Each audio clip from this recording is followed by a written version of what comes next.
Well, good evening everybody and welcome to the Double Dash Motorsport Media YouTube channel. My name's Andrew Mather and we're back. We're back for the first time in quite a while with a live stream, back with our iRacing Legends of Club100 and BUKC series. Alongside me as ever for the first time in it's quite a big week in terms of Club100 BUKC circles is my colleague, my commentary partner in crime. It is of course Mr. Howard Mitchell. How are you doing this evening? I am raring to go, Mr. Mather. As you say, we have a bumper week of commentating engagements, haven't we? And we kick it off with one that I think is going to be a lot of fun, because not only are we here for our another round of our Legends of Club100 BUKC, but we're doing it at one of my favourite circuits, and surely everybody, I don't know anybody who doesn't like this circuit, Andrew. I'm not sure it's humanly possible. So this one's going to be a good one, and yeah, no, I'm hyped for this. Good stuff indeed. As ever, you can get in touch with us here on the channel in the comments. I can see Mr. Hicks has already put a word in. Evening everyone, looking forward to a great night's racing in the Ardennes. See you all later for a Jaeger in Havana's post-race. Yes, we are indeed in practice at the moment. You can see there's about 5 minutes of it to go, so you're not missing anything. You can see there's a nice 555 Pro Drive Subaru style engine. There's some very, very good liveries. There's whoop whoop, that's the sound of the police going round at the top of Radion. But let's actually look a little bit into this evening in terms of who we've got racing. So let's bring the entry list up for tonight. There it is. Slightly smaller field than normal, but a small but still high quality field. We're all about quality, not necessarily quantity here at DDMM. Matt Hale is back once again in his G3 Pro entry. James Child, Craig Brown, James Ibram, Mike Hartz, JJ Aston. These are all names that if you've watched the first couple of rounds of this series, you'll know all about them. Tom Banks is back, who's had a livery change this evening. Look out for his number 18. Simon Young, Steve Hicks, who we're going to come on to, of course, in a moment in terms of championship. Harry Melvin, who made his debut very impressively at Silverstone during round 2. Tom Dix, Josh Ladd, current co-championship leader.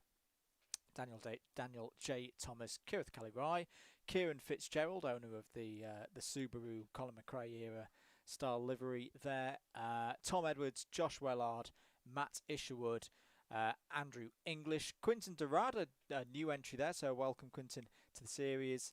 And then Damien Wong, for some reason, is on the entry list twice. Oh dear, that's on me, that's my bad. But it's a good looking field, that, Howard, don't you think? Yeah, absolutely, mate. It's looking good. We got a lot of those who are. Well, I think we've got everyone. I'm just doing a very quick sanity check. Yeah, we've got a lot of the people who are at the sharp end of the series and have already put in stellar performances for us at rounds 1 and 2. But yeah, good to see that the grid is expanding a little bit as well. Some new additions there as well, and very clever tactics from Damien Wong for securing double points. Just make 2 of you. Absolutely. There may have been some late entries as well. As I say, this entry list was correct, sort of, as of midnight last night. Let's have a look at the points table. Here it is after 2 rounds. Remember, it's 100 points for winning a round. So at the moment, Josh Ladd, who won round 2, leads the championship on 194, but it's actually tied, straight up tie, in truth, with Matt Isherwood, who won round 1 at Montreal. Circuit de Gilles Villeneuve didn't have such a good time at Silverstone. He's second. Steve Hicks is there, third, organiser of the championship. No bribing of the stewards, I'm sure, but yeah, there he is in 3rd place. 4th place as well for Mike Hart. 5th for Daniel J. Thomas. And at the moment, you'd probably guess that the champion of this 5-round championship is going to come from one of those 5. But the likes of Ben Bennyworth, Simon Young, James Ibram, Damien Wong, and Craig Brown, who was very impressive last time out, wasn't with us for the very start of this whole iRacing Club100 thing, which started during lockdown with a couple of tester events, but he's come on very well and is there in the top 10. And round such a circuit as this, Howard, Spa-Francorchamps. I think all of those drivers are going to be at least there or thereabouts over the course of the evening. Yeah, I agree, mate. It's I would expect all of these drivers to be putting in a stellar performance here. Who hasn't, at the end of the day, put in some time around Spa-Francorchamps on a sim? You know, this is a circuit that everybody knows really well. Steeped in the motorsport history, and I'm sure these guys have put a fair amount of laps in coming into this evening's round. So yeah, expecting all of these and several others. To be honest, I expect some disruptors in the mix as well at the front. We of course have. Well, we're about to talk about the format, aren't we? But we have a format that lends itself to everybody having a go at the front. So it's going to be interesting.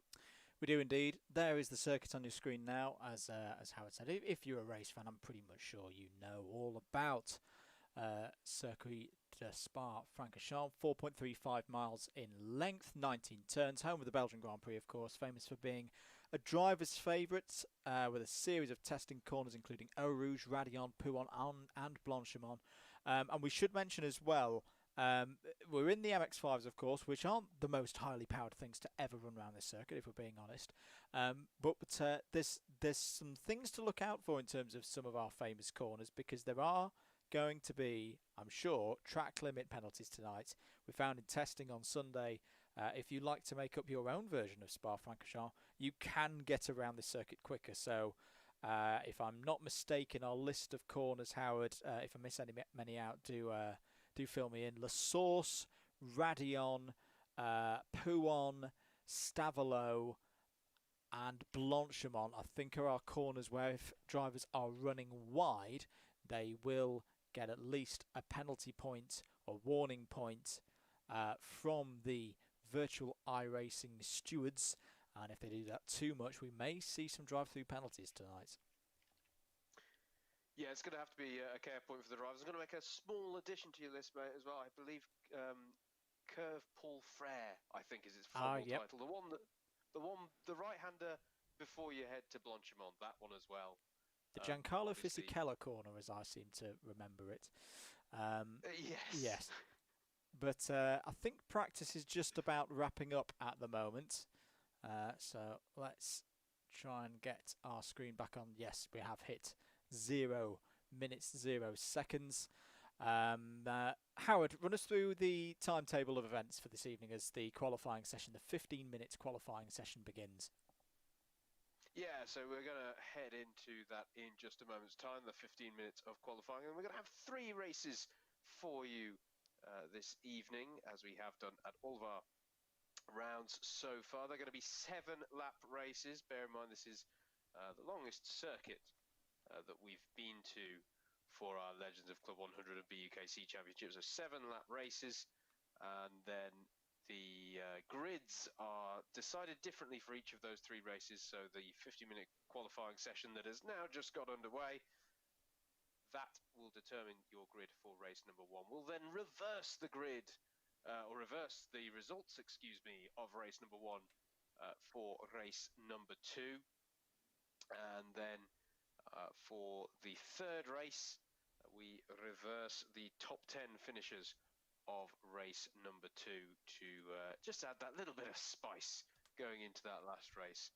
And as Andrew said, the driver who comes away having accrued the most round points, or race points, excuse me, at the end of all 3 races, they will take the round win, and it is 100 points for that round win. So a lot of points to play for. Round 3 of the 4-round championship that we have for you in the Legends of Club100 and BUKC.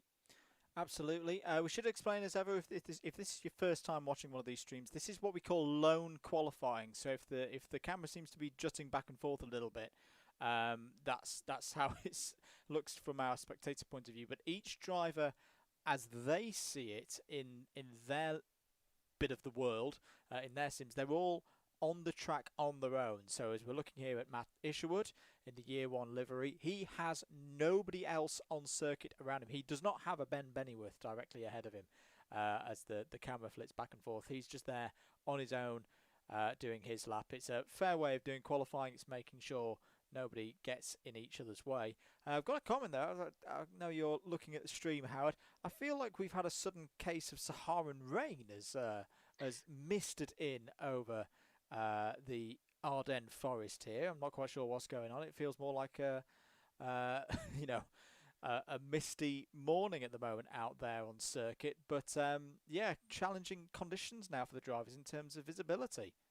Yeah, I was just thinking that as you were talking, mate. The Spa Francorchamps, well known for its location on Tatooine, that we're currently watching the drivers go through. This is more a hazard that.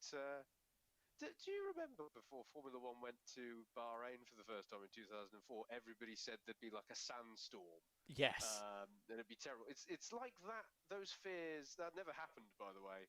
But it's like those fears have come to bear, but in Belgium. But yeah, it's going to be an interesting one for the drivers. Who knows? Maybe it means they just focus on the immediate next corner a bit more. Maybe it focuses the mind. But yeah, interesting conditions to have to qualify in, no doubt. So drivers going on to their leading their first laps now, so first flying lap, and we've already used up about 4 minutes of this qualifying session. I like how Matt Isherwood's car there almost looks like it's smiling.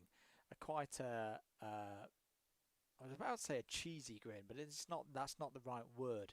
But it's looking quite cheeky as he comes down into Les Combes corner, looking for a bit of a better time of it than he had at Silverstone. There were a couple of errors, a couple of problems for him. And we'll see him out there. There's James Ibram, number 8. Great livery this. Not biased. Oh, there it is, the DDMM logo and the Club 100 logo on James's car there. And looking very, very good. Ben Bennyworth as well out on circuit. We'll keep an eye on the lap times. You're not missing anything in terms of lap times yet. You can see the tower on the left-hand side. Good evening to Matt Hale. Double Dash, what do you think of the paint job? Hicks is then mine. Also, he likes the fog. Well, there you go. I have spotted Mr. Hicks. Go ahead, Howard. Is that him saying he likes the fog, or like I need fog? Like, that's just insult. Oh, yes, I see what you mean now. Yes, like I need fog. It's a bit like Rye House the other week. There's the number 7, Craig Brown. Out on circuit, so that's him just coming into the corner. It's an interesting one, of course, Spa. Not just because it's a great circuit, but corner names. We like it. We like a circuit here with some good corner names.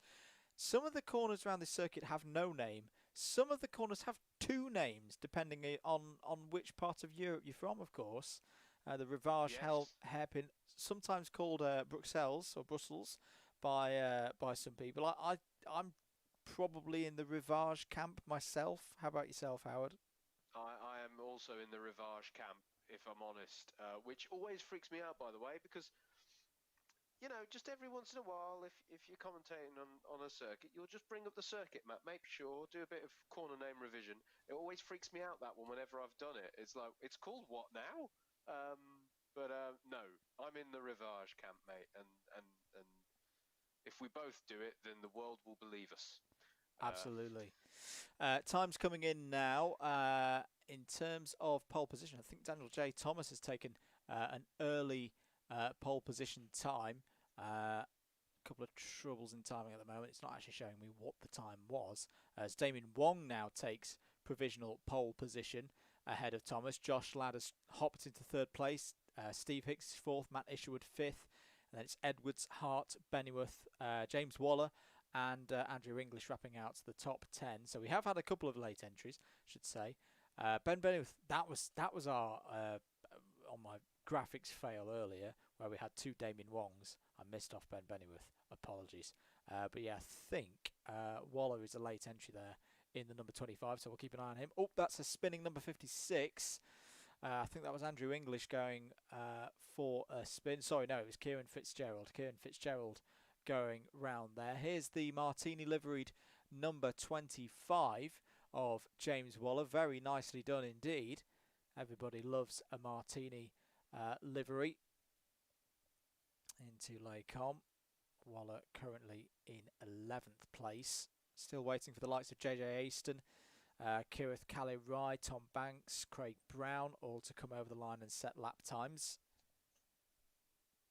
7.5 minutes of this qualifying session to go. David Whitehouse asks, is Andrew not racing to prepare for his B final appearance?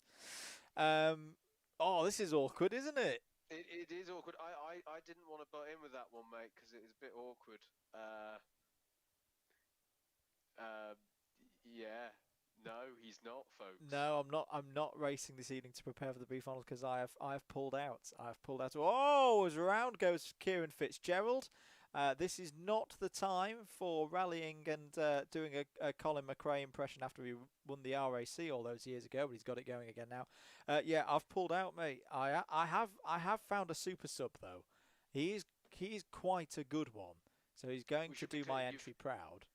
We should be clear. You've pulled out of the event on the weekend. Yes, on Sunday. You were always down for commentating. No, absolutely. We weren't going to let you loose on the track. No, it would be a far more dangerous place if I was let loose out on there. But yeah, a certain Mr. Costa has stepped into my shoes, and I was about to say they were big shoes, but let's be honest, they're not big shoes at all, and he will do far better than me in Grad's Championship on the Sunday. I've given him the clear instructions. You must beat Mr. Jacob Harris. There we go. Important that you set these goals. Moto Meerkat declares as well, I'm sat next to Josh Ladd.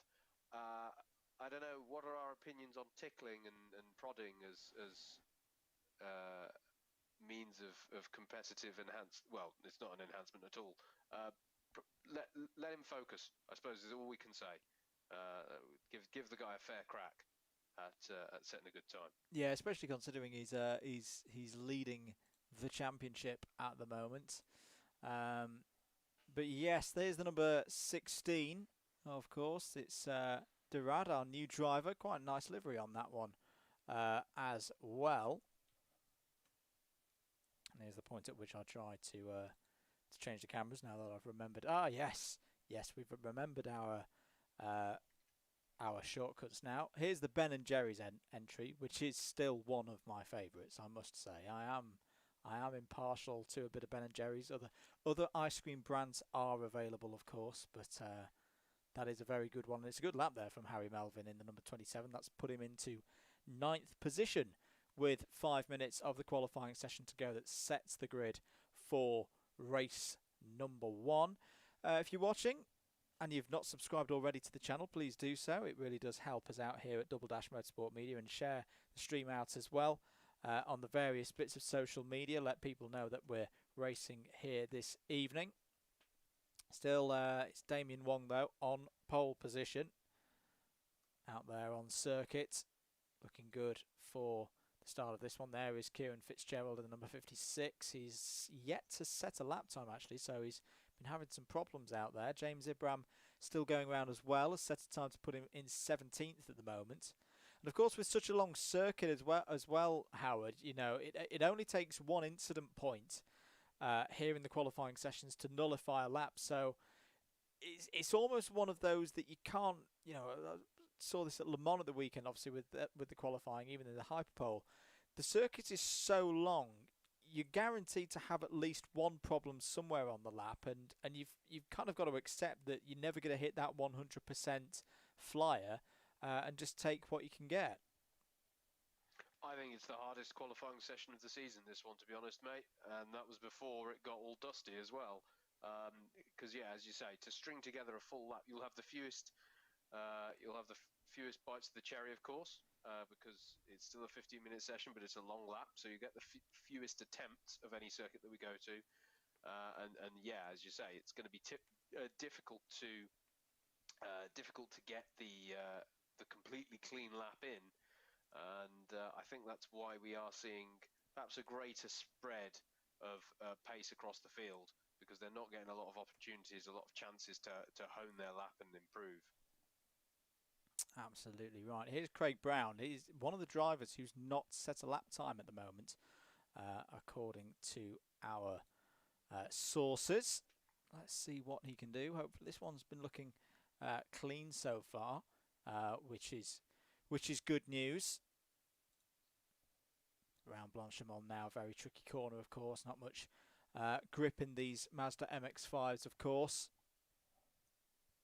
If he does carry on, I think this is his third lap. Anyway, oh, you can see how much he's scrolling there into the bus stop chicane.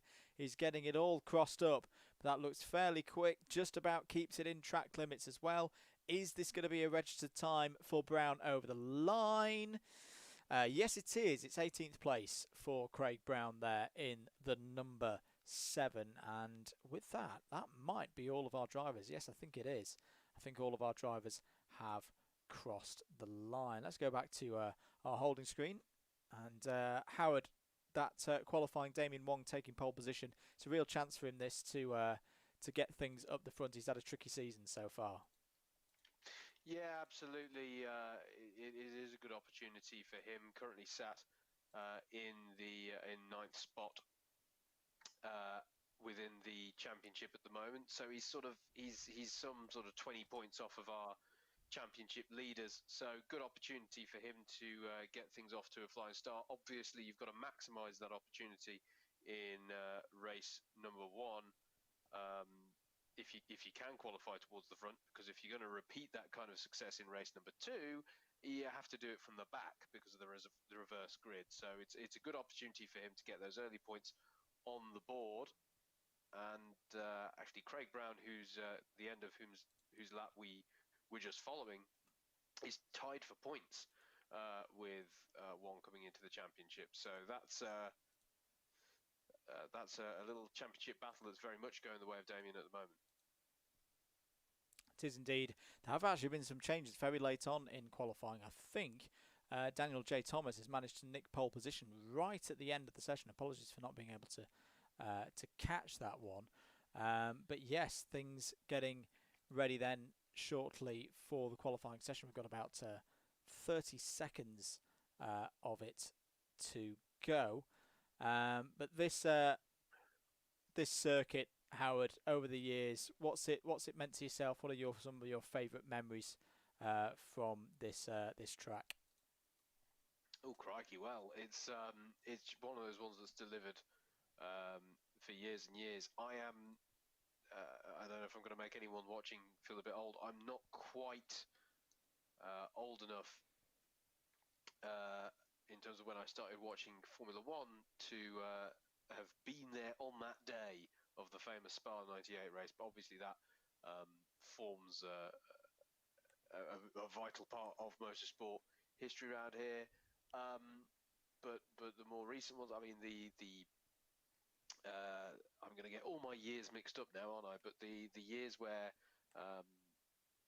the Force India's managed to snag a pole position here in Formula One, that was one heck of a lap there from a Mr. Fisichella that time. The battles that went on between Hamilton and Raikkonen in, was it 07, where there was the controversial post-race penalty about cutting the corners, but what a battle that was. World Endurance Championship as well has had some fantastic races here, part of what's got what a few years ago when I've got interested in sports cars, the 2015 and 16 examples of those races where you had the Audis, the Porsches and the Toyotas all battling away at the front. Those were some really cracking events that stand out to me as great Spa moments. Absolutely. We're about 50 seconds away from the start of this race. You can see number 41 there, Daniel J. Thomas, in almost a bit of British racing green there. I like that a lot. There on the left-hand side, Jägermeister for Mr. Hicks alongside on the front row. So he's got a big chance here to get some points on the board. 30 seconds to go. We can see our full field, a really eclectic mix of liveries on the cars tonight, which is good to see. The police are in third place. That is number 12 out there on the circuit, who I've now forgotten who it is, but it doesn't matter because we're away with the start of the race here at Spa, down into the first corner, which is of course La Source here on the Grand Prix circuit. Are they all going to make it through? Is somebody going to do a Grosjean from a few years ago? No, they're all looking very tidy at the moment. A couple of drivers running wide towards the back end of the field, but down towards Eau Rouge and Radion for the first time. There's almost four wide as we go back through the field. There's a 3 wide as well towards the tail end of the field. Are they all going to get through there? You see Tom Banks in the super cheap, almost V8 supercars like livery there. They've just about all managed to survive. James Chalmers, number 5, made up some good positions out there on circuit. But Howard, from your end, how did you see that start? I will confess and be honest with you, mate, I have more of a delay this evening, so don't ask me that yet. Okay. Out front, though, it is the number 12. The police are leading here at Spa. Let's bring the timing tower up for you, of course. It is your championship leader right at the front of the field as Hicks tries to go down the inside of Thomas there into Rivage for the first lap. But Josh Ladd there in the number 12 leads from Daniel J. Thomas in the number 41 in second. Steve Hicks in the number 21 in third. Tom Edwards has had a really good start there, up in fourth place in the black and yellow liveried entry. And then it's Matt Isherwood, who's had a better start this time. Remember, he had some spins at Silverstone early on in at least 2 of the races and gave himself a lot of work to do, but he's had a good start here, and they are already, as a 5, breaking away from Simon Young behind in 6th place. Mike Hart just behind him. He's still got a shot in this championship, of course.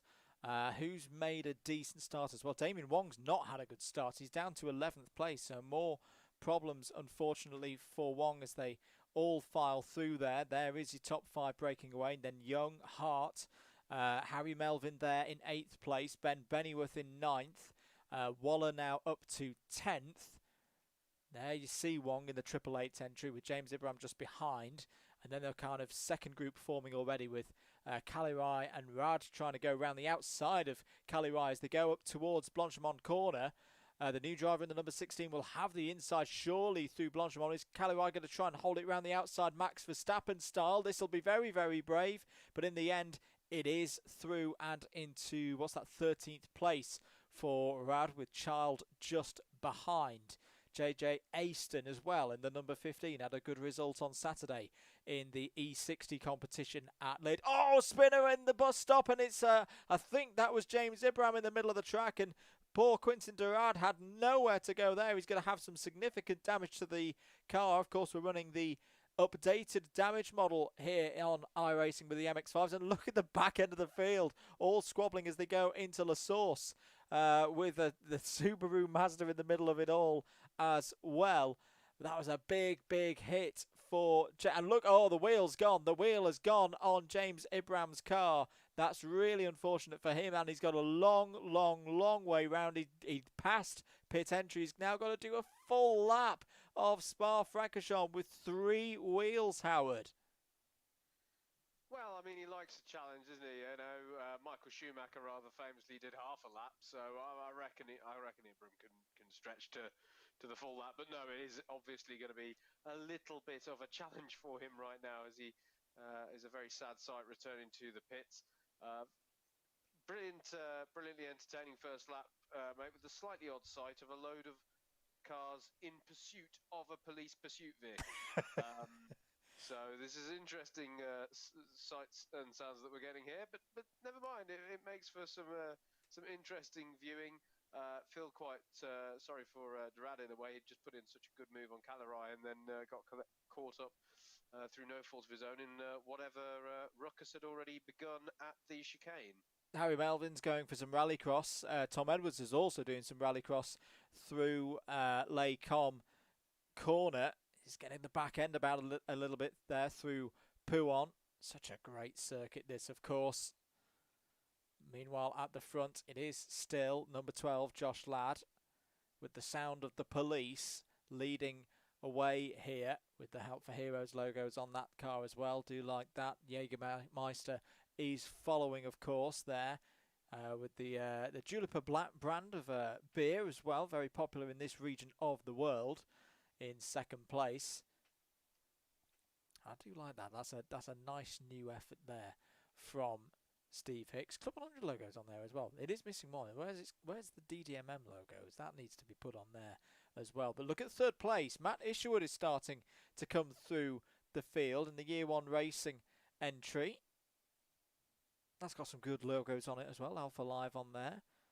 We'll be streaming the BUKC finals with them on Friday, of course. Keep an eye out for that on the Double Dash Motorsport Media social media pages. Oh, mistake by the leader. Josh Ladd goes too deep. He does a Lewis Hamilton 2008. Cuts the corner there. Now, that's surely going to be at least one penalty point. But has he gained an advantage? Will he have to take a slowdown penalty? Just keep an eye out for that. It does always tend to catch us out. And I think, yes, he has got a slowdown penalty. He's really, really slowing down there into La Source. But a mistake from the championship leader. And it's going to be vulnerable now from the likes of Hicks and Isherwood, and Daniel J. Thomas still there in the green car in 4th place. Looks like Josh Ladd has recovered. But, well, he's really got to keep himself on his toes. Lap 3 of 7 here at Spa. Through Eau Rouge and Radion over the top of the hill. Really good stuff there. Oh, you can see Hicks struggling to keep the car within the track limits. But he's going to have a good run here as they go onto the straight and up towards Les Combes. Ladd will have the inside line. Hicks is going to have to do it the hard way round the outside. Does Ladd still have the inside line as they go into the braking zone? Yes, he does. He brakes late but well and takes the lead back from Steve Hicks there. Matt Isherwood still sniffing around in 3rd place. Daniel J. Thomas is there as well. Great racing here in the Legends of Club 100 BUKC iRacing MX-5 Championship. Into the Rivage hairpin. Still Josh Ladd leading there. I am very glad to report James Ibram has managed to get round and recover his 3-wheeled Mazda back to pit lane. He'll go for a quick repair and get back into this race, see what he can get from it. He should have a good grid position for race 2, of course. But down into Pouhon. Ladd under a lot of pressure here. All the championship contenders are up at the front at the moment with Ladd, Hicks, Isherwood, Thomas. Mike Hart has got up to 5th place as well. You can just see him there with the dog on the front of the number 11. And look at behind as well. Look at this battle between Simon Young and Tom Edwards. Young down the inside of Edwards there into the Fania chicane. That's a great move by Simon Young. And Edwards is trying to fight back on the second part of the Fania chicane. This is where, of course, Antonio Giovinazzi and George Russell had their big crash in the Belgian Grand Prix a few weeks ago. But nothing happening there for Edwards. That will be Simon Young up to 7th place, trying to chase down Harry Melvin. Let's have a little look further down the grid and see what else is going on. Here's a battle between Waller and Bennyworth over 9th place, and Bennyworth might have a bit of a run as they go up towards Blanchemont, past the kart circuit, of course. Host of several special Club 100 events over the years. We do hope to go back to Spa in future years. Bennyworth has got the inside line into Blanchemont. Great run up the hill there. Waller's going to try and hold it to the outside, but surely Bennyworth gets through. Yes, he does. Very nice stuff there from the heavyweight driver in sprints. He's been having a tricky season in sprints, but showing good form here in the iRacing Championship. More battles going on. Here's Craig Brown, number 7, defending from JJ Aston and James Child in the very nicely liveried number 5 entry there. Matt Hale still running strong as well in the number 13. And side by side, Tom Banks, and no, that isn't Richard Burns or Colin McRae. It's Kieran Fitzgerald there in the ProDrive number 56. And I'm sure Mr. Banks will be paying a lot of homage and respect to that ProDrive entry, being a local to the Banbury area, of course. The number 62 of Andrew English is still in there as well. Just to say that there is Quinton Durad. He's in the pit lane and out of the race. This one, Josh Wellard still running, but unfortunately a few positions down now, as is Tom Dix. So Tom Dix has been in trouble in this race as well. Banks and Fitzgerald now over the top of the hill. Oh, Fitzgerald gets a little bit of a slide on there as they come onto the Kemmel Straight. This long straight, famous, of course, for moves such as Mika Hakkinen's overtake on Michael Schumacher back in the early 2000s. Banks to the outside now, trying to find his way through. And there's also a battle going on ahead with Matt Hale looking up the inside of Andrew English. Oh, as that was JJ Aston, I think, in the wall through the Laycombe chicane, which is unfortunate for him, and I think he may be out of the race. In fact, it really is kicking off at the back of the field. James Child off to driver's right. I think he's got a problem. Yes, he's definitely got a problem. He's letting all of these drivers through, so damage on his kart. There is Kirith Kalirai. He's also had a problem.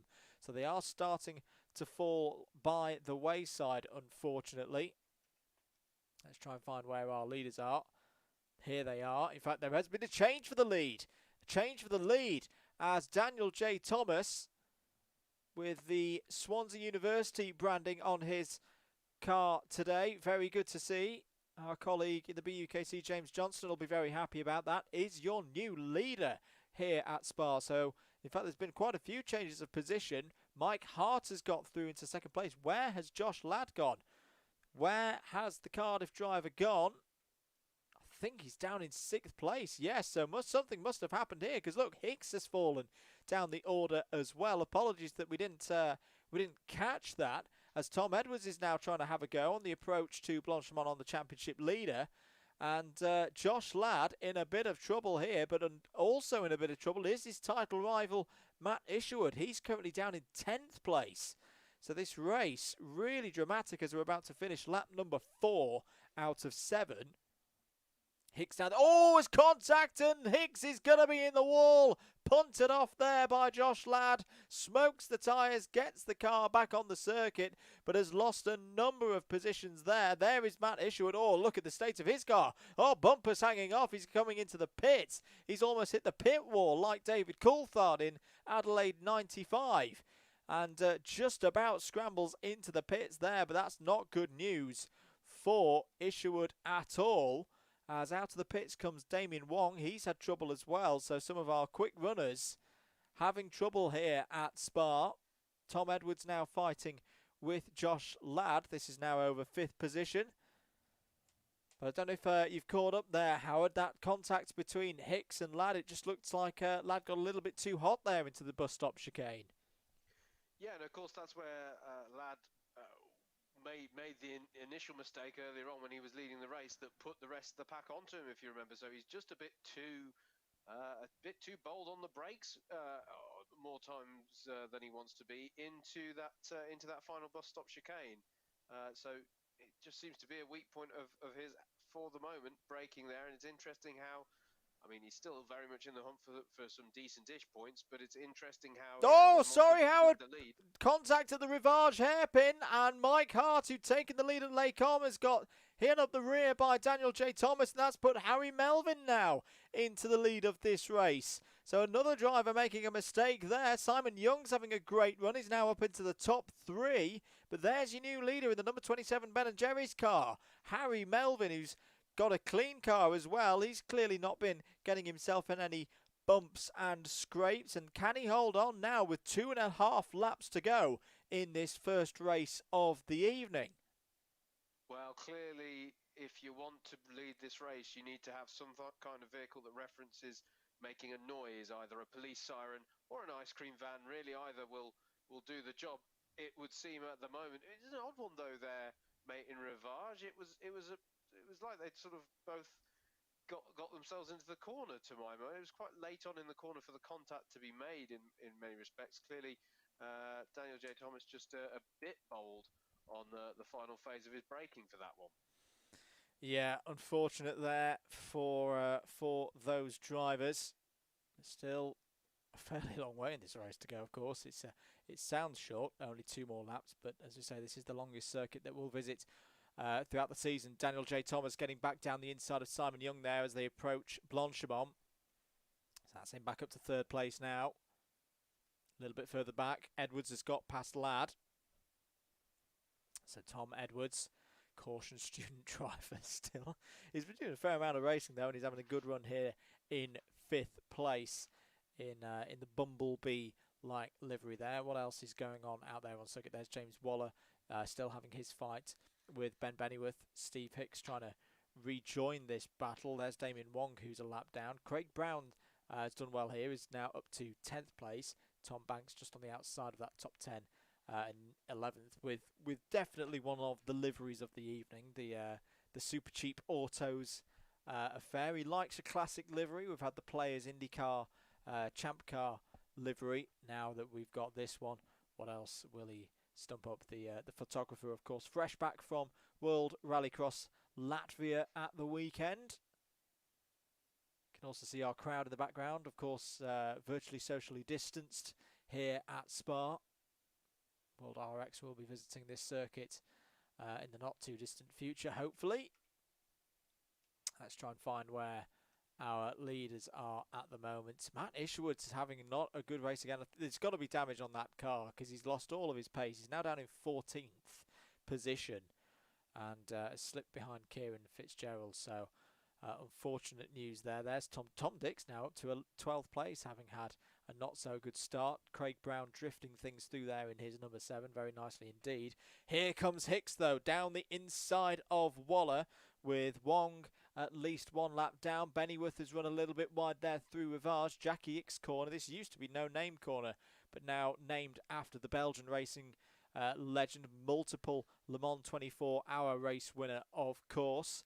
And it looks like Hicks is going to try and go around the outside of Bennyworth. Bennyworth to the inside. In fact, he's done it before Pouon. Really good move there by Steve Hicks, and that's him up to 8th position. What can he do? Can he try and find his way past James Waller now in the number 25 Martini entry? Still battling as well for 5th place. There they are, Tom Edwards and Josh Ladd.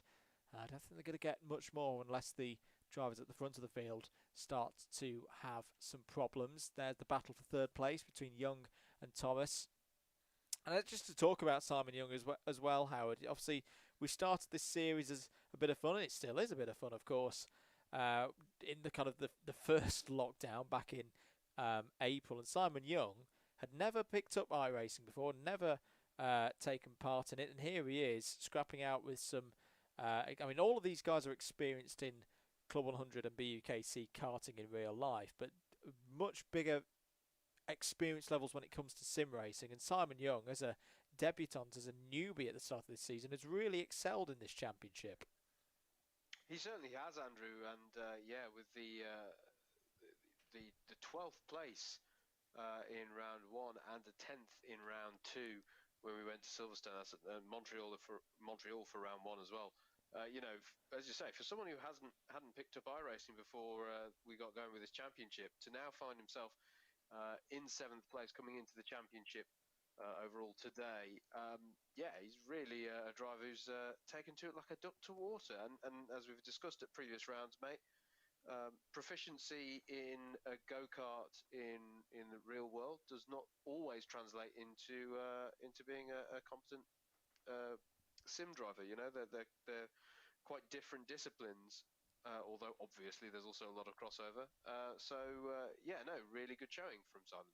And like a duck to water, he's now up to 3rd place. This battle's all up and down the top 6. It's to the outside now. Mike Hart goes into the lead. Mike Hart takes the lead away from Harry Melvin as they approached Les Combes. Good run out of Radion over the top of the hill and down the Camel Straight. So can Mike Hart, you know, currently in the top 5 in the championship, can he get this first race win of the evening and take a big 100 points on the night for his efforts, especially with the likes of Ladd and Hicks and Isherwood all further down the order at this stage? Loves his memes, of course. Ooh, needs to be careful there to not exceed track limits too much and start picking up penalties. That was a little bit wide out of the Jackie Hicks corner. We're going to stay with this battle as they go through Pouon for the final time in this race. Can Mike Hart hold on to the lead here? He's got experience, some very good experience this race circuit, of course. Raced in British GTs at this very track back a few years ago. Harry Melvin in his 2nd appearance here in the iRacing Legends of Club 100 and BUKC series, exclusively brought to you here by Double Dash Motorsport Media. He's not giving this fight up, and he may have a good run as well. The slipstream power as they run up towards Blanchimont corner, and a big stop at the bus stop still to come. It's all going to come down to the bus stop, I think, because there's going to be, I don't think they're going to get side by side through Blanchimont, but the slipstream is going to start to come into effect here. And still behind as well, Simon Young and Thomas as well fighting for it. 5th place is still being fought over by Edwards and Ladd through Blanchimont now. Can Mike Hart hold on here for the lead? Surely he's going to go defensive into the bus stop for the final time. Melvin's going to have to go the long way round if he can get it right on the brakes. They are side by side as they go through the bus stop. Is Melvin going to hold it to the inside on the last corner? Oh, there's a bit of door-to-door action there between Mike Hart and Harry Melvin. It's going to be a drag race to the line. Who's going to take it the first race of the night? It's going to be Hart. Mike Hart takes the win. No, on the line. Melvin got it. Melvin got it on the run. The line slightly later. And Harry Melvin wins by 0.04 of a second ahead of Mike Hart. Apologies. We thought there was a little bit early, that finish line, but Harry Melvin takes it ahead of Mike Hart. Simon Young takes a brilliant third place. Daniel J. Thomas is fourth. Tom Edwards fifth. Josh Ladd sixth. Steve Hicks recovers to seventh. Then it was Waller, Bennyworth, Brown, Banks, Dix, Isherwood, Fitzgerald. There is Josh Wallard coming home in 15th place. Should be James Child in 16th, then Andrew English 17th, Matt Hale in 18th, JJ Aston, Kirith Kalirai and Damien Wong wrapping up your finishes. But what a finish there, Howard. It's that race. Great racing between Harry Melvin and Mike Hart. Absolutely, mate. I think that's my favourite or the best finish that we've seen to one of our races this year in the Legends of Club100 and BUKC series, notwithstanding, of course, some of the creative after finish line celebrations we've seen. No, that was a fantastic little battle there between Melvin and Hart. And do you know what, mate? I have to say as well, I thought that many cars tearing down towards Eau Rouge on lap number one was going to prove a bit more chaotic than that. Obviously, it wasn't a race without incident, but on the whole, I think there were some really good battles throughout there. You know, you had the all the way through the field. You know, you had the likes of Bennyworth and Ben Bennyworth and James Waller.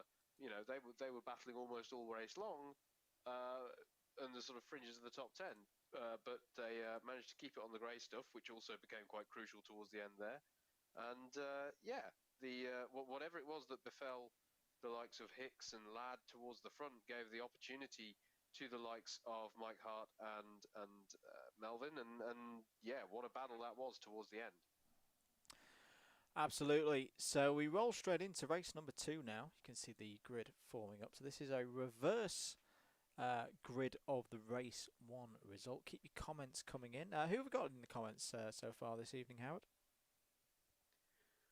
We've got some expression of regret from Mr. Whitehouse, who was looking forward to racing you on the weekend, mate. I do apologise. And Matt Hale says thank you for the info about track limits because it helped him during qualifying. So glad we could be of some service there. Here to serve, Mr. Hale. I do like the liveries that you've prepared this evening. That's very, very nice indeed.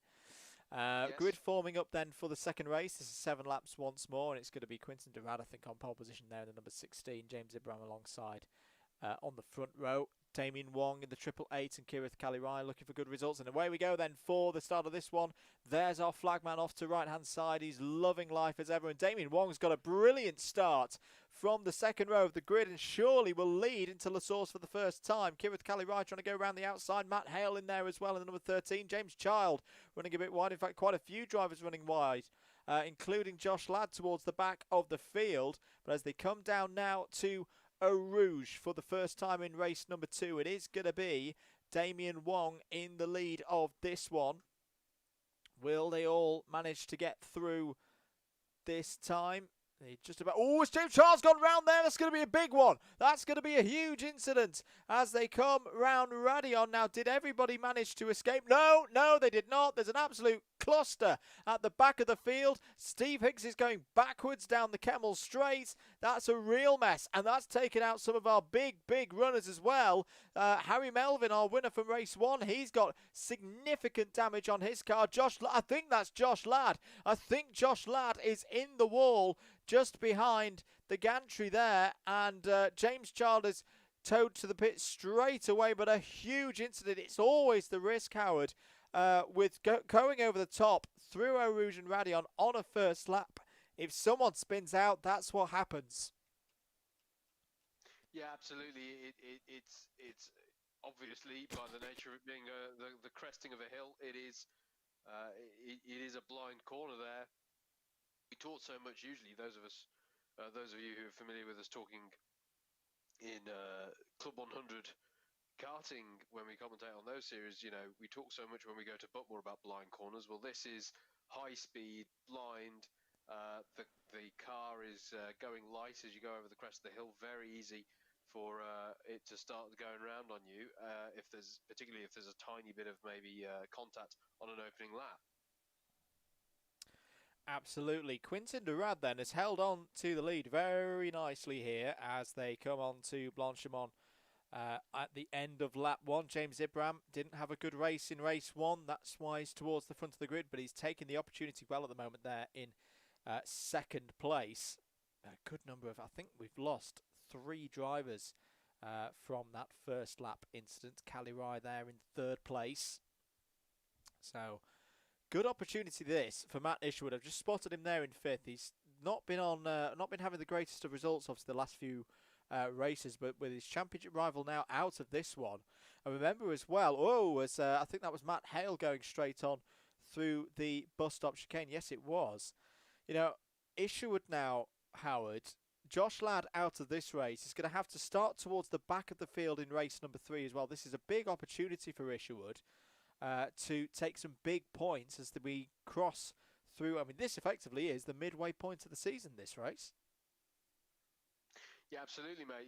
This is a big opportunity for Matt Isherwood, winner, of course, of our first round back in Montreal, and big opportunity here for him to take some significant points. As you say, we're only reversing the top 10 of this one to form up the grid for race number 3. So Josh Ladd will have to come from the back in race number 3 now if he intends to take home some good points from this round.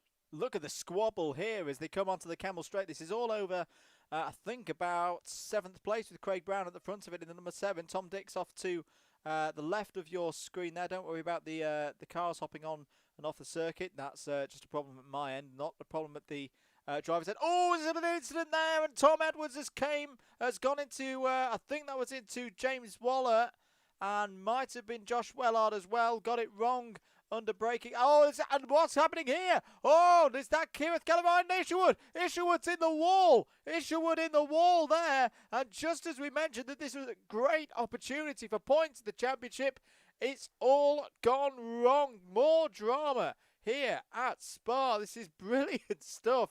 Very, very dramatic for us as neutrals in the comms area. But what happened there? I think it was between Isherwood and Cali Rye, but it's dropped him all the way down to 11th place now.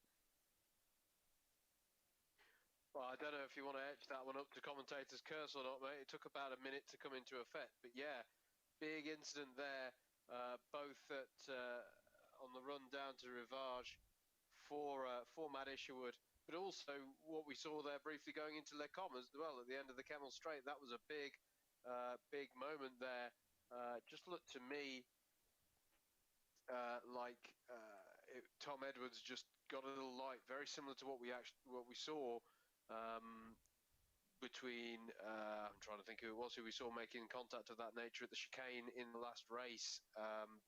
Just drivers getting a little bit loose in their heavy braking zones, of which there are several around this track. And yes, quite a bit of incident there, but an interesting one on the way down to Rivage for Matt Isherwood. And as you say, he's now got it all to do. If he can get himself into even the fringes of that top 10, though, mate, he can get that pole or something near the front of the grid for race number 3. He can indeed. Quintus Durad, though, has absolutely disappeared up the road. This is a great display from the debutante here this evening.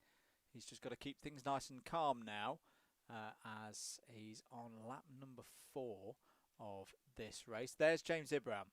Really great to see James running up at the front here, taking this opportunity of the reverse grid. He's got clear now of Matt Hale. Matt Hale having one of the best races he's had so far this season. But he's got a bit of a crowd up behind him, including Craig Brown there in the number 7. Mike Hart's coming through as well. This is a big night so far for Mike Hart in terms of this championship as side by side into Eau Rouge. Take a deep breath, everybody. This could get a little bit tasty. Still side by side. Great move there by Brown, and Banks is going side by side with Mike Hart as well. These two have had history previously in this series. They're going to be 3 wide as they go onto the Kemmel Straight. Hart has got past Hale there, and Tom Dix is still getting involved as well in the orange and blue car there. The number 28, who's now side by side with Banks. This circuit, I mean, I've got to say, I did think this circuit would be great for racing. Not this great, though. This has been fantastic so far this evening in the MX-5s as Hale holds on there. Oh, that was a mistake. That was a mistake from Craig Brown. He's run wide. He's going to have dirt on his tyres now as they go down into Rivage. Is Hart going to have a move around the outside there for what should be 3rd position? Hart's disappeared off our timing at the moment. He's cut to the inside. They're going to be side by side again as they go into the Jackie Hicks bend now, and Craig Brown just about holds. Oh, James Ibram's off. James Ibram is off and has thrown away a 2nd place here. What has happened to the driver of the number 8? He's got going again now, but has fallen all the way down to 9th place. That's such a shame for him there, but he will be trying to get some points back still at the front of this field. Matt Hale really mixing it up now side by side with Mike Hart as they go through the Fanny chicane with Dixon Banks not too far behind. Craig Brown still looking like he's struggling a little bit on his tyres as they go through. Just to mention, actually, Mike Hart being registered as 2 laps down. I'm not sure if it's actually true or not, or whether that's a timing error, because I can't remember Hart having a problem. But then again, there's a lot that's happened in this race. I may have forgotten. But Hart now trying to go to the inside of Craig Brown as they go up to Blanchimont. Surely he'll have the inside line and take that position. But this has really been a mixed up race so far. It's great to see some of the drivers utilising the reverse grid to get some good results so far, with some of our championship leaders, of course, off the pace in this one, or still stuck in the pits. Oh, look at that, 3 wide into the bus stop there. Craig Brown holds on to 2nd place, with Matt Hale still being recorded in 3rd. Tom Dix, though, is going to get a good run off the bus stop. Hale defends to driver's right. Tom Banks will try and hold it in there as well. Maybe go for a switchback into La Source. He's looking for it down the inside. Mike Hart, yeah, I think Mike Hart's timing's not working because he's definitely circulating there, but falling laps down. We'll hopefully get that sorted in a few moments. But it's still Brown ahead of Hart there on circuit, with not too far behind. Well, there's your leader. There's Quinton Durad, who's 13 seconds clear. I don't think we've said that at all so far this season for a lead gap in this series. Hart's going to try and get past Brown again here as they go along the Kemmel Straight. You can see everybody else still trying to sort themselves out behind. Tom Banks looking for a move on Matt Hale to the outside now as they approach Laycombe. He's going to have to go the long way round, maybe go for a switchback. Here is where Craig Brown had the trouble a couple of laps ago, but he's managed to sort things out this time.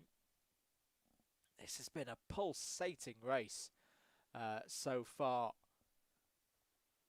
3.5 laps to go. Still plenty of racing. Just to let you know, we have got those drivers who had the incidents early on in the race back out on circuit. You can see Josh Ladd, Harry Melvin, Damien Wong. They're all running again, but unfortunately over 2 minutes behind the leader.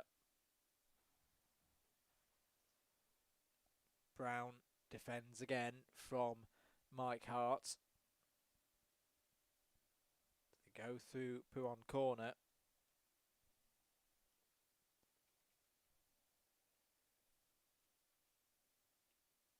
Matt Hale still doing a grand job there, though. Apologies, we've just got some car sounds now for the first time. That's on me. But Matt Hale still defending here from Tom Banks. And the 555 of Kieran Fitzgerald not too far behind as well.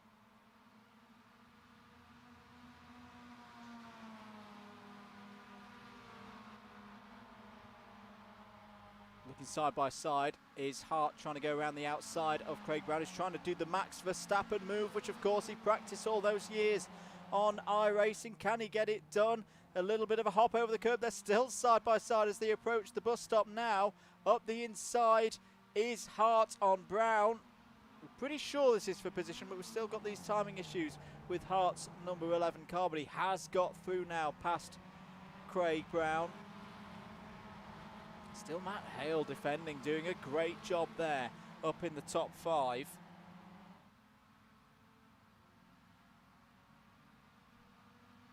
Keep an eye on Tom Dix as well. He's now up to 6th place. See, James Ibrahim has retired, unfortunately, and is in pit lane. We're on lap 5 out of 7 now. There's Ben Bennyworth, currently in 10th place, trying to chase down Tom Edwards.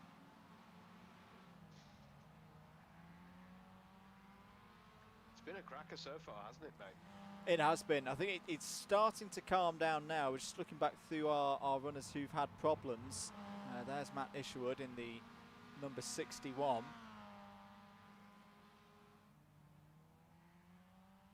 Kirith Cali-Rai running as well. Let's try and find where our leader is out on circuit at the moment. There's James Child recovering. James Waller towards the back of the field as well. Josh Ladd is running again, as we say.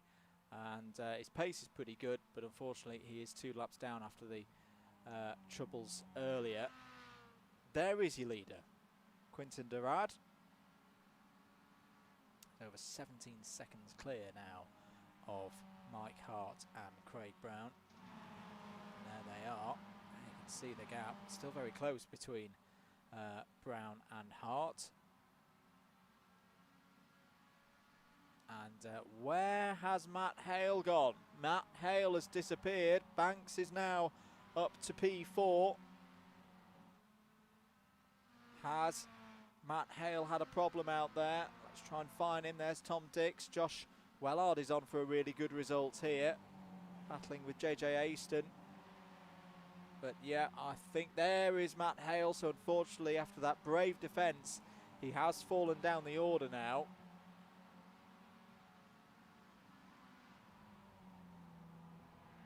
Tom Edwards. Now this is going to be interesting, I think, Howard, in the context of this round, because we've now got a situation with this reverse grid where at the moment your pole sitter would be Matt Hale, Ben Bennyworth second, Fitzgerald third. Tom Edwards obviously got a good result in the first race. He's on for a decent one here in the second one and could be up towards the sharp end of the grid for race 3. He could be a bit of a dark horse for the round here this evening. Yeah, I know what you mean, mate. I do think, though, just to focus on just this race for a moment, this is one of the drivers who was involved in an incident up at Les Carmes on like lap 2, right? Like the progression of this race, some of the story arcs that some of our drivers out there have had in this one have been absolutely extraordinary. But yeah, he's at the moment set to be in the right place at the right time in terms of being there when it counts at the end. And as you say, that does set him up nicely on the grid for race number 3. So yeah, I'd say he is one to watch most certainly. Is Mr. Edwards there in his bumblebee coloured kart, of course, the Leicester driver in the BUKC.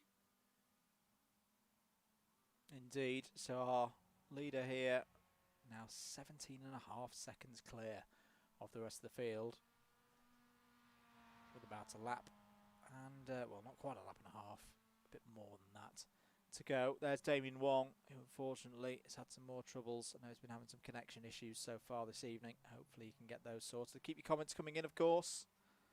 Apologies for Streamlabs. Streamlabs not liking capital letters, but I will give Joshua a shout out. He was very happy with Damien Wong's start early on. There's your battle for second place. I'm sorry about Streamlabs. Streamlabs is very easily offended. But it's a completely legitimate comment.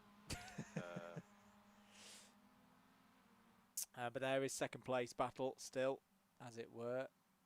the UFO of Tom Banks, it must be his connection in Banbury, which is strange because he's probably one of the, in terms of locality, closest drivers to DDMM HQ. But he is still running well there, and this will be a good result for him. Hasn't had much time to practice, so it'll be good for him to get that result. There's James Waller in the number 25. He'll be looking to recover through the rest of this race. Josh Ladd's still carrying on as well. Child hasn't had the best of evenings so far. Fitzgerald, I've just noticed the Repsol logos as well. That's a lovely touch on the back of the mid-90s Subaru inspired livery. There is one livery. I may be incorrect in saying this, but maybe a recommendation for some bonus points in the final 2 rounds of the season. Have we had a 1991 Le Mans Mazda winning inspired entry yet? I can't remember if we have, Howard. I feel like we... Or was it very early on that we had one? I'm harking back to some of the little test sessions that we had pre-season now, mate, and wondering if anyone had one. I'm not sure we have, you know. Well, there you go. That will be guaranteed really bonus points for anybody who does do that for future rounds. But here's your leader. I think also if anyone does an IMSA Mazda team livery as well, that's appreciated as well. It is indeed. But Quinton Durad, I'm going to stay with him here on this final lap as the field has spread out. We do see this sometimes in race number 2. Drivers who manage to pick their way through the chaos, pick up the good points. So, actually, to be honest, there's not really anyone who's done that. So I think that the highest running driver who was starting towards the back end of the field is probably Simon Young, who I think is currently in 8th place. Mike Hart's still showing 2 laps down. I'm not sure about that. We'll have to confirm that later on through the evening. Of course, all the results provisional. I'm sure Mr. Hicks will let us know as soon as possible when he's done his magic maths as to who's leading at this stage of the event. But Quinton Durad, with so many mixed up evenings as well for all of our drivers, you never know, could still have a fighting chance of winning this event if he has a good result in race 3. We'll have to start from 10th place on the grid, of course. But this has been a quite stark contrast to Silverstone, where Josh Ladd made a hat-trick of victories that evening, if my memory serves me correctly, but was very much the top dominant driver on that particular event. But Quinton Durad is going to come round here to finish this second race of the evening, take the race win, and be very, very happy with it. And he's done exactly what he needed to do, Howard, of course, starting from pole position. Yeah, absolutely, mate. Absolutely, doing what you need to do. It's been a difficult race for people to work through from the back with the amount of disruption that we had early on. But Durad has done absolutely everything that he needs to do to control this. Round the bus stop then for the final time. Races in the lightweight sprints, and he's a winner here in the iRacing Legends of Club 100 and BUKC MX-5 Series. A cross start finish, there he goes. A great win for Quinton Durad in the number 16 from pole position, and a huge win as well. We scroll back now. There's Mike Hart, who's still being scored as 2 laps off the lead. We'll try and get that confirmed in a moment as to whether that is real or not, or whether that's second place. But Craig Brown very happy with the results. It's at least a top 3. Tom Banks is going to get some good points on the board as well, ahead of Tom Dix. Simon Young, now this is really crucial. I think Simon Young will lead on points after this second race and have a good grid position as well for race number 3. Simon Young over start finish there ahead of Ben Bennyworth. It's going to be a race to the line here though between Edwards and Isherwood. Who's going to take it? It's going to be Edwards. So Edwards wins, what's that, 7th place ahead of Isherwood. Steve Hicks is going to finish in the top 10 again, and crucially, I think have a front row grid slot for the start of race number 3. As the rest of the drivers file over the line then. But a good race that second race, Howard. A bit of a chaotic start, but good to see some drivers who've had not so good luck in some of the events this season come to the fore and grab some strong points. Yeah, it was an interesting one, wasn't it? The cacophonies that we had towards the start gave the opportunity to those who haven't necessarily featured as much towards the front, although that's slightly harsh. Some of them just looking through our top 10 finishers there. But it was an interesting one because of that disruption. We at various points thought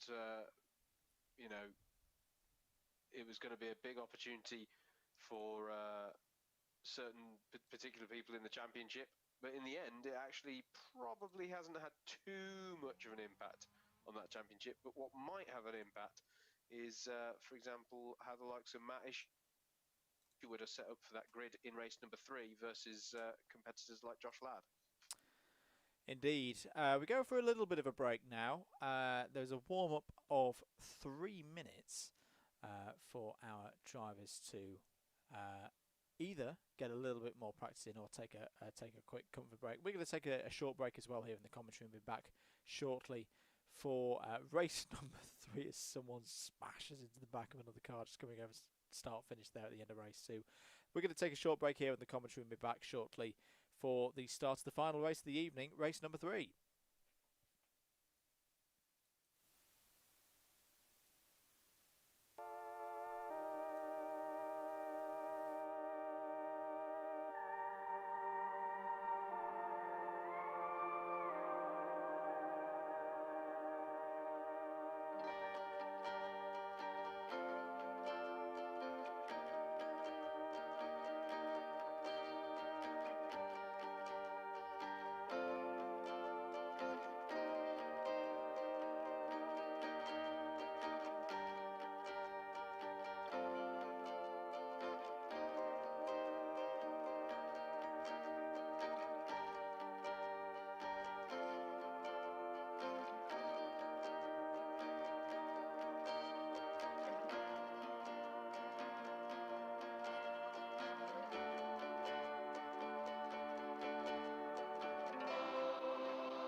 welcome back everybody to Spa Francorchamps. Evening of iRacing here on the Motorsport Media YouTube channel. We are getting ready for the final race of the evening. Another 7 laps around Spa here for the Mazda MX-5s. Andrew Mather and Howard Mitchell on commentary duties for you. Let's bring back our pictures then of the grid. And away we go then for the green flag and the start of this one. And it looks like it's the number 62 that's got pole position. Craig Brown already trying to force his way through there as well as they go into La Source with the headlights on now here in Belgium. Craig Brown goes a little bit wide off of La Source. Steve Hicks has had a good start as well. And Simon Young, leader after the first 2 races, has had a great start. Is challenging Matt Isherwood for 4th place as they stream down into Eau Rouge for the first time in this one. I think it's English and Hicks all side by side as they go through Radion. That's going to get very, very close there as they go over the top of the hill, and Matt Isherwood's going to try and fight through as well. Oh, more contact there between Hicks and Brown as they go onto the Kemmel Straight. They're going to be 3 wide. 3 wide. Oh no, it's all gone wrong. It went Isherwood through the middle of the circuit, takes out Tom Dix. Oh, the rad's over. It's chaos. It's gone full Spa, full Spa. As they, oh my goodness, half the field's gone. It is like 1998 out there. Who survived? Simon Young survived. Simon Young has got a great chance here to win the whole round. He leads the round after 2 races and now leads early on in this one, but that all got a little bit too tasty. I think it was Hicks and Isherwood and Brown making contact. Isherwood got fired off driver's left, bounced back into the circuit and took half the field with him. What drama. Look, there it is. Fitzgerald is in the pits, Durat's in the pits, Dix is in the pits as well, all out of this race already. But Simon Young, what a chance he has here to take the victory at Spa this evening and put himself really in the mix for the championship as well. He's in the top 10, of course, at this stage of proceedings. Tom Banks has had a great start up there as well. He's in 3rd place. He had a good result in race number 2. He could be on for some really strong points in the championship and some of his strongest performances of the season. Ben Bennyworth, new subscriber by the way. Thank you, Ben, for clicking the subscribe button. He's up there in 4th place. Thomas is up to 5th place now as well. Who else has survived that? Hicks did survive. How on earth has he got through that? We'll have to watch that back. I think Howard is back with me. But what a dramatic start there. Yeah, well, that was something quite. I feel like I shouldn't call a crash something special, but that was incredible as they go. But what a dramatic impact it has had. We heard from Steve Hicks on the chat in between races 2 and 3. Who we are, of course, indebted to for getting this championship together, about how Simon Young came into this one top of the points after the first couple of races, and as you say, mate, he is now set up tastily because several drivers. This is similar to what we saw in the last race, but if anything, with even more victims of the incident. So incredible, though, as you say, that Steve Hicks has survived this one, and so too, let's not forget, has Josh Ladd as well. So there's a few, and Mike Hart's with him as well. So quite a few big names still in this one, but no, that was a devastating incident to get this final race started. I think Simon Young's got a slowdown penalty, or otherwise he's going very, very defensive. Sorry to cut across you, Howard. Tom Banks has got up into 2nd place as well, and it's got a great run down the Kemmel Straight. Looks to the outside as they go into Lake Com. Craig Brown back up the inside of Ben Bennyworth. But yeah, that was curious there from Young. I don't know whether it was a very, very short slowdown penalty, or he was just thinking about the slipstream and making sure that there was no route down the inside for Banks. But Banks pushing here. This would be a great result if he could find a way past Simon Young. And how do you think this will be playing in Young's mind? Obviously, he knows that he's the leader of the round at this stage of proceedings. you know, second place wouldn't be the worst of results here, and probably, as things stand, be enough to give him the round win. But look at I'm just looking behind there. The number of drivers started to close in, and Josh Ladd is one of them. This could get very tasty in the remaining laps. Certainly could, mate. It's he's just got to focus on the moment, hasn't he? Got to not really think about what the points are here, because he'll know that it can all go south. Well, he'll have seen from the start of this race and the previous race that these things can go south quickly. So he's just got to focus on the moment here, as Young, and do what he can with this pressure from behind. The likes of Tom Banks, Craig Brown, Ben Bennyworth, Dan Thomas, of course, who's generally been racing pretty strongly tonight, I think. And yeah, of course, Josh Ladd and Steve Hicks will be looking to work their way back up through the field. Simon Young continues to lead here at Spa. Ben Bennyworth starting to challenge Craig Brown now for third place. Will he go for a big dive down into the bus stop? Brown goes defensive on the approach to the bus stop. Oh, Simon Young made a mistake there. He's just about kept it within track limits, but Tom Banks is going to do the switch back here and take the lead at the end of lap number 2. Great calm driving there from Tom Banks. Over start finish, he is scored as the leader, so proper full-on lead change here. But look at the squabbling behind as Ben Bennyworth's trying to find a way past Craig Brown, and Thomas is not too far behind as well, the Swansea driver. This is really, really good stuff as Damien Wong's coming out the pits. He's had more problems out there this evening, unfortunately. And all the while, this is also playing into the hands of Josh Ladd in the police car that's not too far behind. Mate, did we cover what happened to Steve Hicks? No, we didn't, mate. Yes, he has fallen. Where has he fallen? He's fallen completely off the sheet. Oh, no, sorry. I think that was no, he's there. Yeah, he's in 7th place. Yeah, he's still in 7th place. He's just hopped back up again. But here comes Simon Young on the Kemmel Straight, side by side with Tom Banks. Oh, it's always going to be a bit of pot to pot there. Don't worry about Banks' car disappearing. It's been doing that all season. And back into the lead goes Simon Young in the number 20. We've got an interesting phenomenon in this race, mate.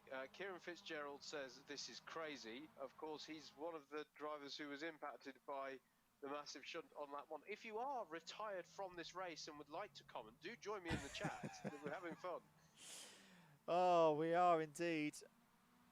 Simon Young continues to lead here at Spa. Craig Brown has started to pull away from Ben Bennyworth, but look who's got up into 5th place. We've been saying it all evening. That is the sound of the police. Charging through the field now and into the top 5, but Steve Hicks is not too far behind as well as Mike Hart. This is a big trio coming through the field under the lights here in the Ardennes Forest. What can they do as Craig Brown looks like he's closing in on Tom Banks now. We're on lap 3, remember, out of 7. And I can't call this one right now, Howard. This is too tight. Too unpredictable as well to state for sure who's going to win this one. Yeah, some big names, as you say, coming through. Almost feels a little bit like the Italian Grand Prix earlier this year, doesn't it? Where you've got drivers who maybe are good, but maybe more further forward towards the front than we've been used to seeing them throughout the season. Then you've got some big names trying to work their way up after early setbacks. Ben Bennyworth and Craig Brown going side by side as they approach the bus stop. And Josh Ladd's going down the inside there for P4 on Ben Bennyworth. So side by side as they cross start finish and start lap number 4. Steve Hicks, a very interested spectator in all of this. Meanwhile, back towards the front, though, is that Tom Banks looking for a move down the inside. Has a half look there as they go through the La Source hairpin. They'll run downhill now towards Eau Rouge. Can Banks set one up on the Kemmel Straight, which is going to be the best opportunity for these cars with big slipstream and not the biggest amount of power in the world, but just cutting back as well. Josh Ladd trying to find his way past Ben Bennyworth, just slots in behind, which is probably a wise move at this stage. Can Banks find that slipstream of Simon Young, current race leader, current event leader here for round 3 of the iRacing Legends of Club100 and BUKC MX-5 Championship. It's a long, long run there to Laycombe, and Banks is to the inside again here on Simon Young. Can he make the move stick? Can he get through a couple of sparks? He's got the corner. He's got the lead. Banks back to the front then here at Spa. Brilliant racing that we're being treated to here in the final race of round 3. Is this the first race where we've had headlights on in the season? It is. I can't think of another time we've had that, so that's a nice little change. But brilliant, brilliant racing that we're being treated to. Oh, contact between Mike Hart, Craig Brown and Steve Hicks off the Rivage hairpin. They've just all about managed to keep going, but Hicks has lost out big time there to Daniel Thomas and Ben Bennyworth. But I just want to keep an eye on Josh Ladd. There he is. He's now up to 3rd place. And it really is getting like a Club 100 race here at the moment, because this top 2 of Tom Banks and Simon Young, they want to work together at the moment, don't they, Howard? Because Josh Ladd is closing in. Yeah, I mean, there's a reason why karting is your first entry into motorsport, and it's where you cut your teeth. It's because the same rules apply no matter what kind of racing you're doing, and absolutely. Banks and Young, having battled so hard for the last few laps, will want to try and work together, one would have thought, to try and keep themselves ahead of Josh Ladd. But Josh Ladd is closing in. They're going up towards Blanchimont now. And Simon Young will have another good run. Surely he won't try something into Blanchimont. Oh my goodness, he is going to try something into Blanchimont. Side by side, up the inside, we've seen some big moves and big crashes through here over the years. Simon Young back to the lead, even before they've got to the apex of Blanchimont. That was really brave stuff. Great respectful racing between these two drivers. Young will go defensive again though on Banks, but here comes Josh Ladd. He is right on their tail now. There's going to be 3 laps to go here at Spa, and this could go any which way, and they've still got to look at likes of Mike Hart and Daniel Thomas behind there as well. They could still get a part of this. Simon Young continues to lead as they go into La Source. Is Banks going to go for a big move down the inside into La Source? Yes, he is. Can he get it stopped? No, he can't. He's going to run wide, and I think he's going to lose 2nd place now as well to Josh Ladd. And now the championship leader before the start of proceedings here at Spa this evening. Surely he's going to have a big, big run as they go through Eau Rouge and then hard up the hill through Radion. Is he going to get the slipstream now on Simon Young? But Banks is fighting back. This is brilliant from Banks. Oh, they're nearly side by side and door to door as they come onto the Kemmel Straight. They're going to be 3 wide, almost 3 wide through. There was almost a bit of bump drafting there. Ladd back to the lead, but look at Banks. Look at Banks. He's coming now, trying to go around the outside into Laycombe. That's going to be a brave manoeuvre, but in the end, Josh Ladd is back into the lead here at Spa. But what racing here between the Legends of Club 100 and BUKC. All these drivers have raced so much across the 2 series, but they really are putting on a good show here at Spa this evening. It's absolutely fantastic, mate. But yeah, as you say, Josh Ladd, when we say back into the lead, we've not seen him, I think, in the lead of a race since race number 1 of this evening. So it's taken him some time to work his way back up, but work his way back up, he absolutely has. I've got to remember as well, Simon Young, I reckon, is still in a position that would give him the round win. He's been the most consistent driver across the evening in terms of results. And has got a good gap now to the drivers behind. They'll all want to win, of course. But there's the points to play for as well. This is your battle for 4th place. This is Daniel J. Thomas and Mike Hart, who could be looking at 2nd place in the championship tonight. Further back as well, Bennyworth and Brown fighting over 6th place. Damien Wong a couple of laps down. Harry Melvin, of course, had a great first race, won the first race, got taken out in the incident at the start of race number 2. It's been fairly quiet in this one, but that's not a problem because he's up there in the top 10. James Waller 9th. Steve Hicks trying to recover there in 10th place. It's not been his evening. Kirith Calirai, it's not been his evening so far as well. Could scrap this over 12th place. Aston and Dix. However, we're going to have to cut to the front again because I think there has been a move for 2nd place.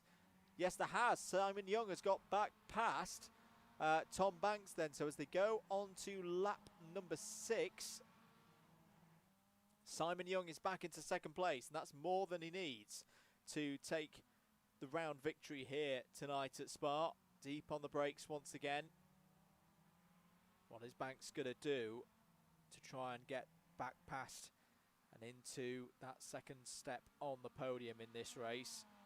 Surely he's not going to try anything into Rouge and Radion. He's going to pick his moments on the Kemmel Straight. 2 laps, including this one, to go. Threading the needle through possibly the most famous sequence of corners in the world, definitely in Europe. And they've done it very, very well. And of course, they'll probably be picking up a bit of a toe still up off the rear bumper of Josh Ladd. Let's see how close they get to him into Les Combes. I don't think they're going to get within striking distance of the championship leader, but look how, yeah, they did get pretty close. Look how close Simon Young is now to the rear bumper of the number 12. They're going to put him under a little bit of pressure. It's not been the perfect evening so far from the Cardiff University driver. He is going to have to work for this one.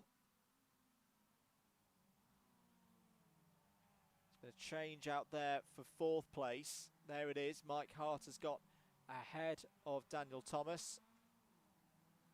Battle between Brown and Bennyworth continues to rage on as well. Do hope you've enjoyed the racing this evening. Just to give some thanks as well to some of our recent subscribers. Ben Bennyworth we've mentioned. Craigie Dizzen has subscribed to the channel. Vito Eric as well.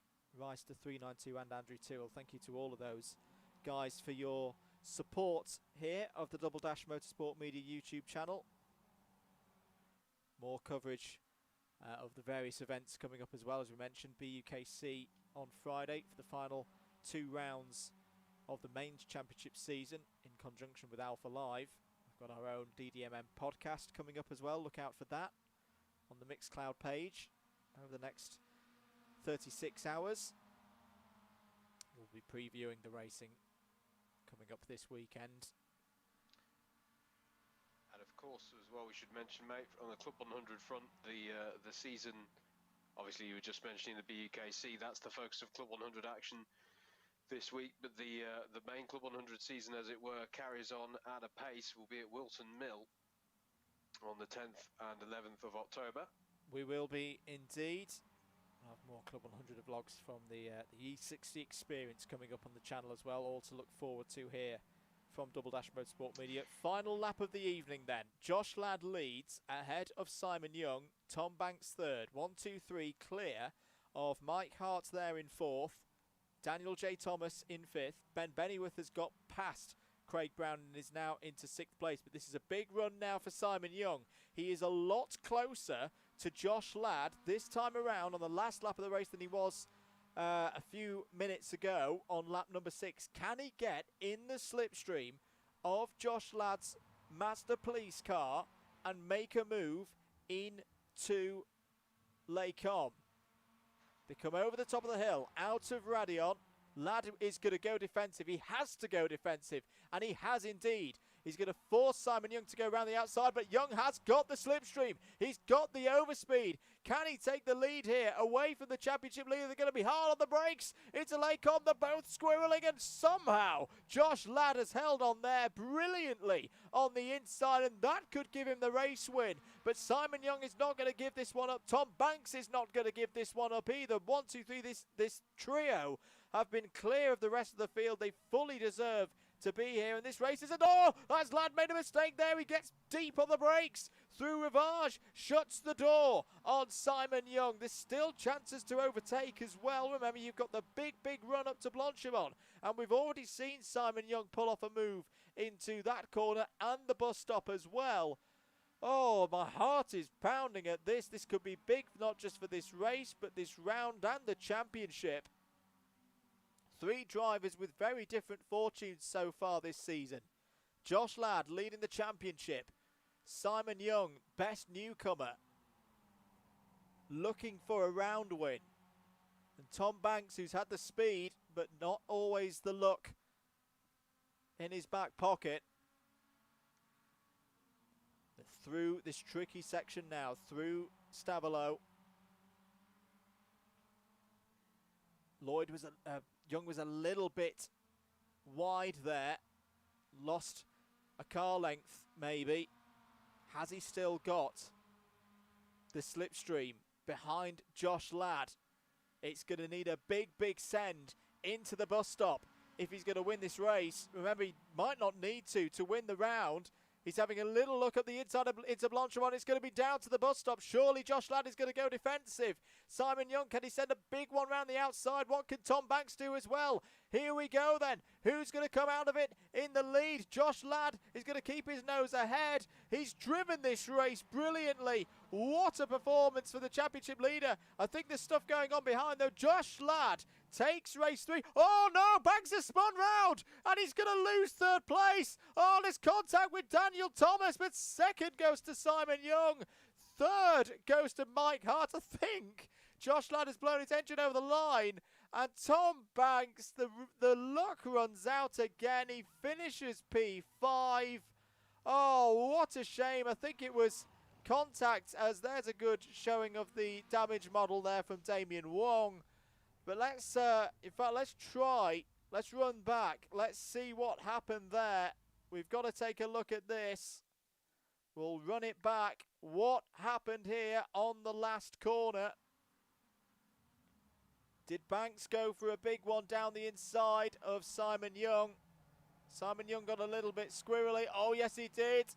And tips Tom Banks round. That was not Tom Banks' fault at all. Wrong place, wrong time, and it costs him a podium in this race. It's still decent points in P5. Oh, but what a shame there for Tom Banks. We think, though, with that, Howard, I think Simon Young has got this round victory, and what a story that is. Yeah, absolutely, mate. Big, big story. We were talking earlier in the evening, weren't we, about how he picked up iRacing to coming into this championship, and he is just, as I say, a 12th place in round 1, a 10th place, excuse me, in round 2, and now, provisionally at least we say, with that round win, technically we can't say it was a faultless run because, well, he just spun on the last chicane, but he still managed to secure the podium. As you say, hard luck for Tom Banks there. No fault of his own, and it means that Mike Hart and Daniel J. Thomas are the beneficiaries of it. But it's been a highly entertaining round of the championship. This, but I've got to say as well, I've got a few comments that are coming in.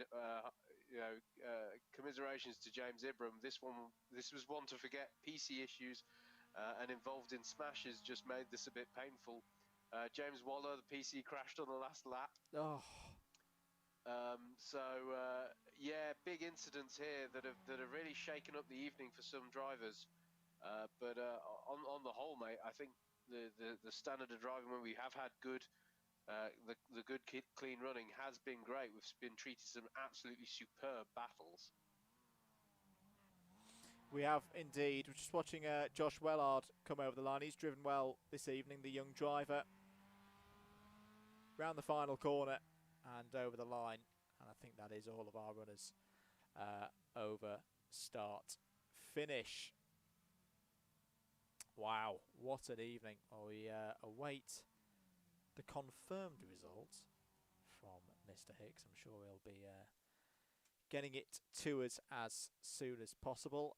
Whilst we're waiting for that, I just want to take the opportunity to thank all of you for watching this evening. Thank you for your continued support. If you're new here on the Double Dash Motorsport Media channel, if you enjoyed the racing, if you're a motorsport fan in general, why not give us a subscribe here? We've got more content lined up across the next few weeks as the Club 100 and BUKC seasons continue. I say we've got the vlogs, we've got the full race onboards. Hopefully, it's been a few crazy weeks, hasn't it, mate? We've not done that much of the video game streaming as much. But yeah, I think the calendar's starting to calm a little bit down now as we go into the autumn. Yeah, it's been obviously we had such a growth of the esports and the sim racing over the course of the lockdown. It's been nice to it's been a bit crazy with the real world calendar, and then it's been nice this evening just to return to a bit of sim racing. Pretty much the only thing I associate with the lockdown that's nice to return to, if we're being honest. But it's been great to jump back in with it, and we have been treated to some really good racing. And yeah, absolutely, there's plenty of stuff going on as 2020 continues. So the best thing to do, folks, make sure you're subscribed. Heck, make sure that you've clicked that notification bell as well, Oh yeah. if you like. And yeah, keep abreast of all the things that we're getting up to at Double Dash Motorsport Media. Much of it of a Club 100 flavour. Right. Still waiting on a result from Mr. Hicks. I'm sure it'll be up as soon as possible, but it did look good for Simon Young there, getting that second place. If you've watched tonight, of course, and you are an iRacing, or even if you're not an iRacing member at the moment, but you are a Club 100 or BUKC driver, both past and present, then you can get involved, of course, at Facebook. At C100 iRacing is the private group to go and search for. Get on board, have a chat to Hicksy, as we've got another 2 rounds to go. No, we should. In fact, yes. Let's just check that one, because of course we did move this round. Mr. Hicks had to go overseas for some work purposes, which is why this one was moved. And I can't remember when exactly the next round is, but it is going to be a good one, because if I'm not mistaken, we're off to Japan, aren't we? We're off to Suzuka. We are off to Japan. We are off to Japan, and I believe, by the way, yes, you are absolutely right, mate, with the 5-round championship. I believe that earlier I erroneously said 4, but it is a 5-round championship. It is the 14th of October that's currently in the diary for that 4th round at Suzuka. And yeah, if you are interested, I mean, what better advertisement do you need if you're considering picking this up? Somebody who picked it up at the very start of this season has just provisionally, we say, taken the round victory, or at least scored on the podium of the round, surely. So you know, it's the opportunity is there for anyone, as we say, Club 100, BUKC, past or present. Get yourselves onto iRacing, get yourselves onto the Facebook page for Club 100 iRacing, and get involved. I'm going to do this JV style, Howard, if you humour me for a few moments, because I have the official result, and oh boy, this is not the results that I would have put money on at the start of the evening. 20th place, Kurth Kalirai, 253 points. 19th, Matt Hale, 255. JJ Aston, 18th, also on 255. James Child, 17th. Andrew English, 16th. Quinton Durad with a race win, 15th. Josh Wellard, 14th. James Waller, 13th. Co-championship leader Matt Isherwood, only 12th tonight in the round here at Spa. 11th was Mike Hart. 10th was Tom Edwards. 9th was Harry Melvin, another race winner. It basically was a case of you didn't want to win a race tonight, because it didn't necessarily serve you well. 9th, as I say, Harry Melvin. 8th for Craig Brown. 7th for Tom Dix. Other co-championship leader Josh Ladd is in 6th. Steve Hicks in 5th. Now we'll have to look at that in terms of who leads the championship. I think that means Josh Ladd will still win the will still lead the championship. It remains to be seen whether he's going to win the championship and be on equal points with Hicks, but take it on countback, having taken a round win so far this season. Top 4 then. Daniel J. Thomas, really good night for him there in 4th. Yeah. And here's a top 3. This really is like the Italian Grand Prix, because I don't think anyone would have had this top 3. 3rd place, brilliant run from Ben Bennyworth on 282. 2nd place for Tom Banks on 284. So that last corner was for the round win, and it goes to Simon Young. Simon Young wins on 285 points out of a possible 300. He takes it by 1 point ahead of Tom Banks, and as I say, Ben Bennyworth in third. The three of them covered by 3 points. Although, hang on, no, I am just receiving new word. No, Daniel J. Thomas has got third on countback on a reverse there. So Daniel J. Thomas finishes in third, Ben Bennyworth in fourth, both on 282. So it's Young, Banks and Thomas, your top 3 on the podium here at Spa this evening. What a result. What a result, Howard. Yeah, it really shakes things up. Just with that little... I was about to say that the drivers on the podium, none of the drivers on the podium tonight have been on the podium before, but that slight last-minute adjustment there does put Daniel J. Thomas onto the podium, and he did get a second place back at the first round in Montreal. But nevertheless, mate, this is still a result that seriously shakes things up, I think, and really opens this one out. This is by no means... I mean, we may have seen... it's fascinating, isn't it? I think when Quentin Durad was taking that win earlier this evening, we were like, this is possibly the most dominant win that we've seen this season, and yet and yet, as you say, that did not trail. Although it was a good day, a very good debut for Quentin Durad, these things haven't necessarily translated into a huge amount of points, and it means that the championship, it's just symbolic, I think, of how the championship remains nice and open, no matter how dominant a victory we see from people out there. It's really good stuff, and actually, we're having a lot of fun in this championship, no doubt. We've got some amazing meme liveries and everything going on there, and some interesting after post finish line celebrations. But and we are here to have fun at the end of the day. But this championship is shaping up to be really tasty as we go into the latter 2 rounds at Suzuka and Interlagos.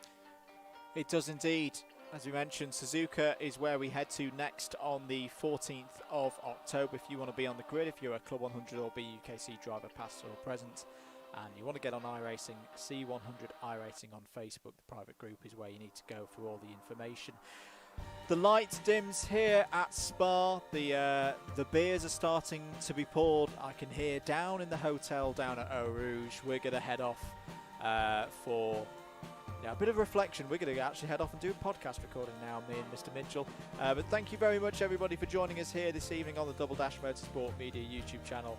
I hope you've enjoyed it. It's been a fantastic night of racing, and as I say, we'll be back for round 4 of the championship, the penultimate round of this season, on the 14th of October, where we will be at Suzuka. For myself, Andrew Mather, and alongside me, Howard Mitchell, this has been Double Dash Motorsport Media's iRacing Legends of Club 100 and BUKC MX-5 Championship. Thank you very much for watching. Do take good care, and we'll see you very, very soon. Bye-bye.